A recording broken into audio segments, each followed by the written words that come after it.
Hello, my name is Chejun Seo.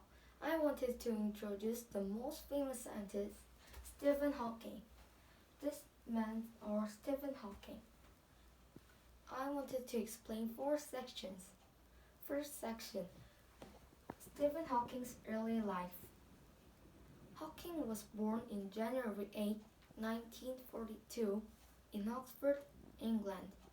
His mom and dad were graduated from Oxford University.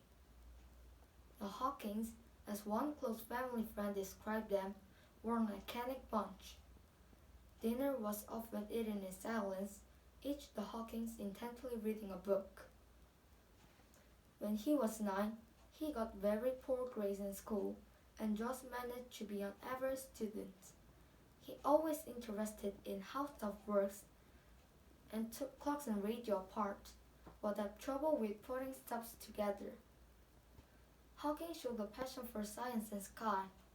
That was evident to his mother, who, along with her children, often stretched out in the backyard at summer evenings to stare at the stars. Hawking enjoyed math and science at school, where he earned his nickname Einstein.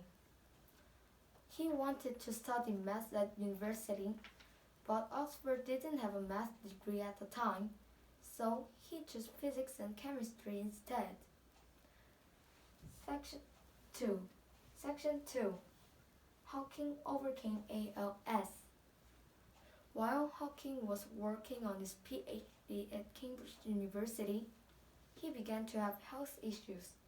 His speech became slurred and he became very clumsy, often dropping items or falling for no reason. So, he went to see a doctor and had some tests. Eventually, doctors did diagnose with Hawking with the early stages of ALS, which paralyzed him and required a speech-generating device to communicate. And this is the picture of ALS. It was devastating news for him and his family, but a certain event prevented him from becoming completely despondent. In the hospital, he shared a room with a boy who was suffering from leukemia.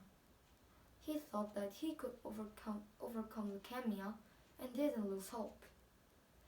Hawking said that dream made him realize that there's still things to do in his life. With the sudden realization that he might not even live long enough to earn his PhD, Hawking poured himself into his work and research. Section 3. Research about black holes. And these two pictures of is black holes. Dr. Stephen Hawking studied the laws of physics that made up the universe. He wanted to understand how the universe was formed, how it works, and explain its creation and evolution. And then he found that the universe must have started with a Big Bang. He also stated that a distant future, it would be end with black holes.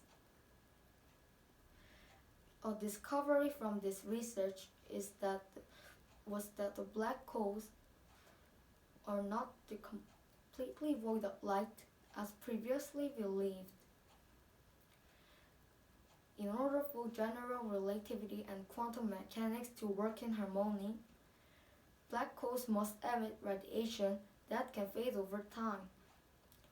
The black hole emitted radiation is referred to Hawking radiation. Another discovery from this new understanding is that the universe doesn't have specific boundaries or edges. Section 4. The reason I chose Stephen Hawking. Recently, I read a book named George's Secret Key to the Universe, which was written by Stephen Hawking. After reading the book, I wondered who Stephen Hawking is. So I began to search him and found that people nicknamed him the most famous scientist after Einstein. When he was 21, he was diagnosed with ALS and sentenced to a time-limited life. However, he thought, there are many things to do in my life, and this thought made him overcome many things. And positive thought also made him be a great scientist. Because he overcame ALS with positive thought, I respect him. Hawking always humorous despite disabled body. I would be sad and angry if I were in that situation. I should be a person who could always cheerful like him. He later traveled around the world to give lectures. So I should spend my life doing everything with positive mind like him. Thank you for listening to me.